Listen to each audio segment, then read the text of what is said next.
नमस्कार दोस्तों, मैं अंजू स्वागत करती हूँ आप सभी का अंजू की रसोई में। आज मैं आपसे बहुत ही सिंपल सी रेसिपी शेयर करूँगी पूड़ी और आलू मटर की सब्जी की। तो चलिए बनाना शुरू करते हैं।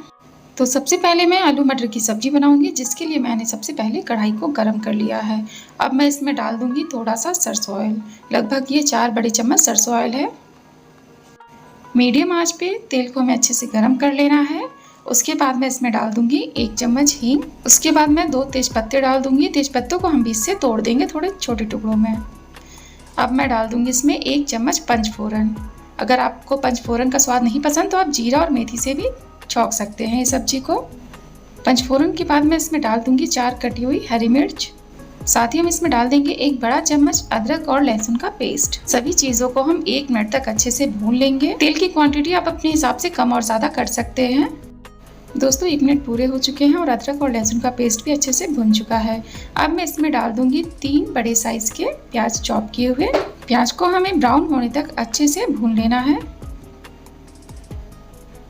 आप प्याज को ढककर भी पका सकते हैं और खुले में भी पका सकते हैं। सिर्फ प्याज जो है वो ब्राउन कलर का हो जाए तब तक हमें इसे अच्छे से पका लेना है। दोस्तों लगभग 4 से 5 मिनट हो चुके हैं भूनते भूनते प्याज को, और आप देख सकते हैं प्याज का कलर चेंज हो गया है, वो ब्राउन हो गए हैं। अब मैं यहाँ पर डाल दूंगी 2 टमाटर की प्यूरी। आप टमाटर को भी चॉप करके डाल सकते हैं और प्यूरी भी डाल सकते हैं। इसको भी हम अच्छे से मिक्स कर लेंगे प्याज में। टमाटर को अच्छे से मैंने मिक्स कर लिया है। अब इसमें मैं डाल दूंगी आधा चम्मच हल्दी पाउडर। साथ ही मैं डाल दूंगी इसमें स्वाद अनुसार नमक। नमक से टमाटर बहुत ही जल्दी पकता है, इसलिए नमक मैं तुरंत डाल देती हूँ। तो इसको भी हम अच्छे से मिक्स कर लेंगे और इसे मैं ढककर पका लूँगी जब तक कि ऑयल सेपरेट ना हो जाए टमाटर से। 2 से 3 मिनट हो गया है। चलिए चेक कर लेते हैं टमाटर को। आप देख सकते हैं ऑयल सेपरेट होने लगा है टमाटर में से। फिर से हम इसे एक बार अच्छे से मिक्स कर लेंगे ताकि प्याज और टमाटर बहुत ही अच्छे से भुन जाए। दोस्तों टमाटर में से ऑयल सेपरेट हो गया है। अब मैं इसमें डालूंगी 1 बड़ा चम्मच बेसन। बेसन को हम इसमें डाल देंगे और इसे मीडियम आंच पे लगातार चलाते हुए पका लेंगे। बेसन डालने से आलू और मटर की जो सब्जी है उसकी ग्रेवी बहुत ही बढ़िया बनती है, बहुत ही गाढ़ी बनती है और खाने में भी ये अच्छा लगता है। साथ ही बेसन डालने से जो मसाले हैं वो थोड़े से कम पड़ते हैं। तो 2 मिनट के लिए हम बेसन को भी ढककर पका लेंगे। 2 मिनट पूरे हो चुके हैं। चलिए चेक कर लेते हैं बेसन को। आप देख सकते हैं बेसन डालने से सब्जी का कलर कितना अच्छा आया है और टमाटर और प्याज भी बेसन में बहुत ही अच्छे से मिक्स हो चुके हैं। अब हम इसमें डाल देंगे फ्रोजन मटर। मटर को मैंने अच्छे से धोकर रखा है। इसको हम 2 मिनट तक लगातार चलाते हुए भून लेंगे। 2 मिनट तक मैंने मटर को बहुत अच्छे से भून लिया है। अब मैं इसे थोड़ा सा ढककर पका लूँगी। 2 से 3 मिनट तक हम मटर को ढककर पका लेंगे ताकि मटर का जो कच्चापन है वो चला जाए। 2 से 3 मिनट हो गए दोस्तों। तो चलिए कढ़ाई का ढक्कन हटा के मटर को भी हम चेक कर लेते हैं। एक बार इसे हम अच्छे से चला लेंगे। तो चलिए मैं यहाँ पर डाल दूंगी लगभग 1 चम्मच नॉर्मल सा सब्जी मसाला। दोस्तों ये प्रयागराज का स्पेशल सब्जी मसाला है, हरिवंश के सब्जी मसाले। इसका स्वाद बहुत ही अच्छा होता है। तो यहाँ पर मैंने सिर्फ और सिर्फ सब्जी मसाले का इस्तेमाल किया है, ना धनिया पाउडर ना ही कोई अन्य पाउडर का इस्तेमाल किया है। सब्जी मसाले को मैं अच्छे से मिक्स कर दूँगी।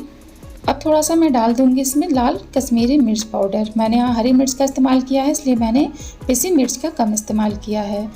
और मिर्च को भी हम अच्छे से मिक्स कर लेंगे सब्जी में। मसाले जले नहीं, इसके लिए हम यहाँ पर थोड़ा सा पानी डालेंगे, लगभग आधी कटोरी। पानी डालने से जो मसाले हैं वो जल्दी फूल जाएंगे और जल्दी पक भी जाएंगे। सिर्फ 2 मिनट में ये मसाले पककर तैयार हो जाते हैं। तो चलिए 2 से 3 मिनट तक ढक कर पका लें मसालों को भी हम। 2 मिनट हो चुके हैं। चलिए ढक्कन हटा के चेक कर लेते हैं कि मसाले हमारे पके कि नहीं। आप देख सकते हैं कितना बढ़िया लग रहा है देखने में ये। और तो मसालों को हम एक बार अच्छे से मिक्स कर लेंगे।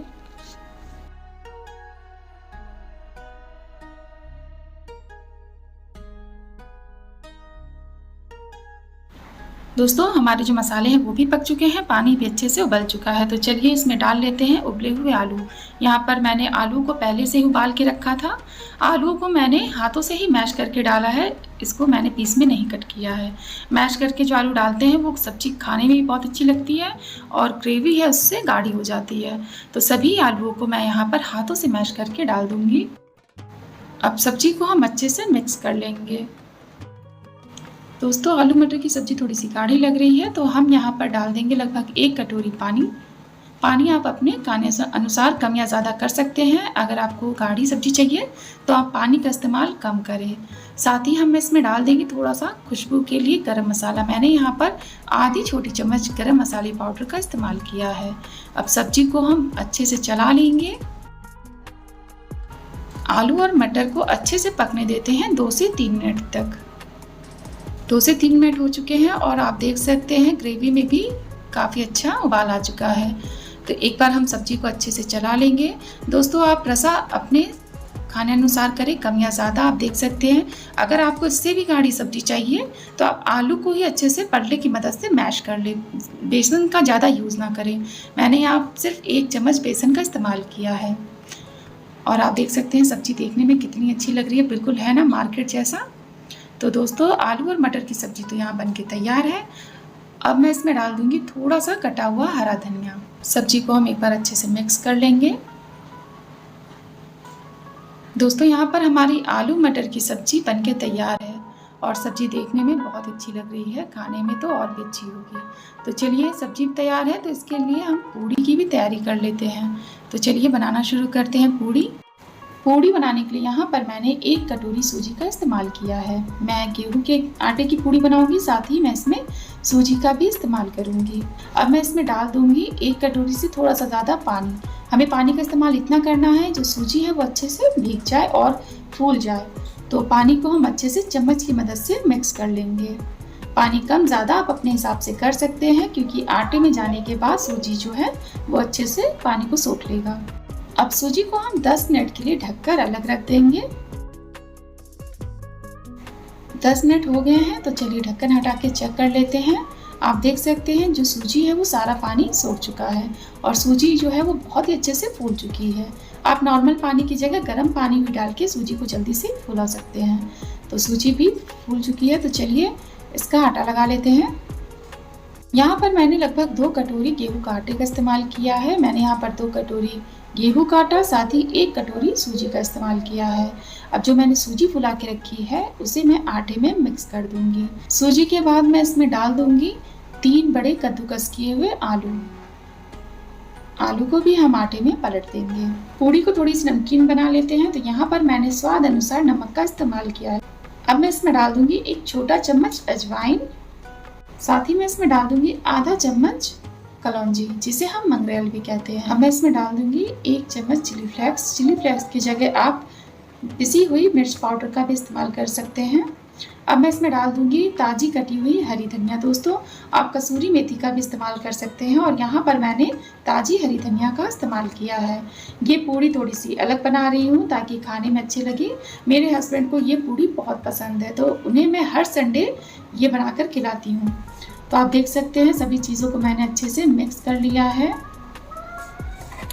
दोस्तों सभी चीज़ें लगभग अच्छे से मिक्स हो चुकी हैं। अब हम इसमें थोड़ा थोड़ा पानी करके डालेंगे, एक साथ ज़्यादा पानी ना डालें क्योंकि सूजी में भी पानी है। साथ ही मैंने इसमें थोड़े से आलू का भी इस्तेमाल किया है तो थोड़ा थोड़ा पानी डालकर आप देख सकते हैं मैंने सिर्फ 2 बार पानी लिया। लगभग 5 बड़ी चम्मच इसमें पानी मैं डालूंगी और हमारा आटा लगकर तैयार हो जाएगा।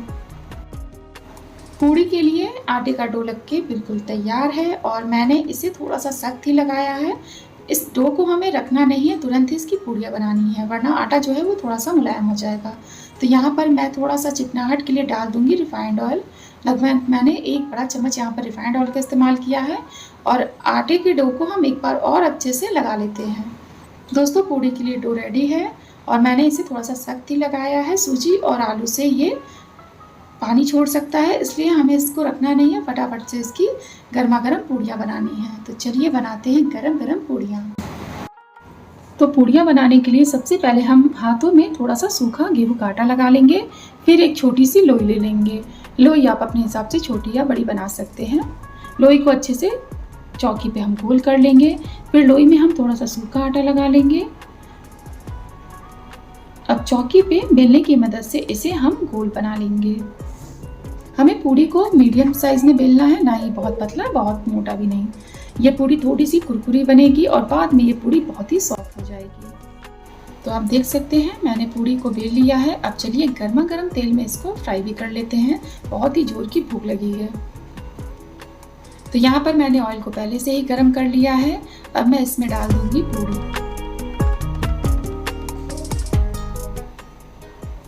अब पलटे की मदद से इसे हम थोड़ा साइड से दबाएंगे और आप देख सकते हैं बहुत ज़्यादा मैं नहीं दबा रही हूँ, पूड़ी अपने आप फूलकर ऊपर आ जाएगी। आप देख सकते हैं दोस्तों पूड़ी कितनी अच्छी फूल गई है। अब पूड़ी को हम एक तरफ से अच्छे से सेक लेंगे, उसके बाद हम इसको दूसरी तरफ भी पलट के सेक लेंगे। ये पूड़ी खाने में भी बहुत अच्छी लगती है। बच्चों को आप इसे लंच बॉक्स में भी दे सकते हैं इस पूड़ी को, और ये पूड़ी आप चाय और अचार के साथ भी खा सकते हैं। तो पूड़ी दोनों तरफ से अच्छे से सिक चुकी है। इस पूड़ी को हम निकाल लेंगे। इसी तरह हम थोड़ी सी पूड़ियाँ और बना लेंगे।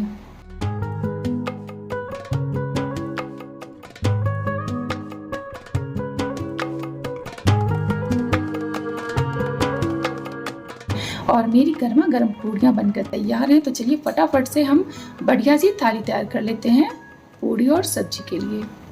तो दोस्तों आप देख सकते हैं यहाँ पर मैंने आलू मटर की सब्जी साथ ही पूड़ी को सर्व किया है। बहुत ही जोरों की भूख लगी है। अगर आपको मेरी ये सब्जी और पूड़ी की रेसिपी पसंद आई हो तो प्लीज़ इस रेसिपी को लाइक करें, कमेंट करें और अपने दोस्तों का शेयर करना ना भूलें। मेरे चैनल को सब्सक्राइब कर लें। धन्यवाद।